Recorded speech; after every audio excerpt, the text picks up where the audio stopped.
Heightened concerns this evening about the future of Jamaica's natural ecosystem, as over 50% of the island's forested areas were badly affected by Hurricane Melissa.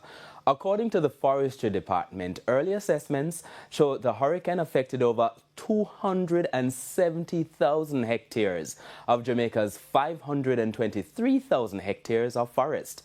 There is now a race against time to see how quickly forests can be restored to prevent further devastation to the environment. Kalisha Williams picks up the story.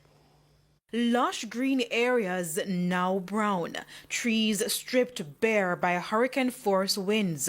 What the wind spared, the landslides took. Signs that many of Jamaica's forested areas have been crippled since Hurricane Melissa.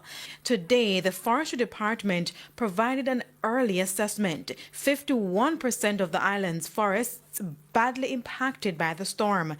Chief Executive Officer at the Forestry Department, Ainsley Henry, says the situation is alarming. Okay, so the disruption to the ecosystem is significant. Aside from the not providing habitat for birds and other animals and food and so on, there's the damage and the disruption in the context of ground cover. So every time it rains now, we'll end up with sheet flow instead of water percolating into the soil, and hence taking longer to come down. So we anticipate that there is likely to be greater instances of flooding and greater instances of mudslides and even greater instances of landslides. In fact, 270,000 hectares of Jamaica's 523,000 hectares of forests have been impacted. And while some of the trees are expected to resprout, the Forestry Department will have to replant thousands of trees. We're not planning to bring things in at this time. So what we're looking to do is to ramp up our production. We've been trying to identify areas where we can still get seeds from native trees so that we can use those in our propagation and our restoration efforts. And certainly in terms of the urban setting where most people would want fruit trees, we're looking at ramping up fruit tree production as well so that we're able to support Ministry of Agriculture and the population generally to recover from this event.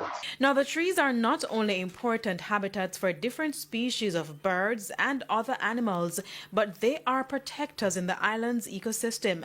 As natural carbon sinks, trees absorb carbon dioxide from the air, which helps to stabilize our climate. And with climate change already being blamed for the rapid intensification of hurricanes like Melissa, Mr. Henry says the government will have to take quick action. We can't wait 5 years to get these trees on the ground. We're going to have to redouble our efforts and see how best to get as many of them as possible. With that in mind, we've already been in discussions with one of our key partners, which is Trees That Feed, and they have already committed to providing us with 1,500 breadfruit trees that we'll be able to distribute to the West in short order.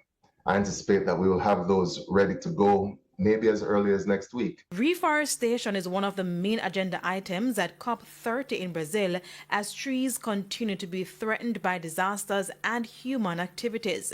And the situation is so crucial that indigenous groups stormed the conference in an explosive protest today demanding that their forests are not for sale. Kalisha Williams, TVJ News.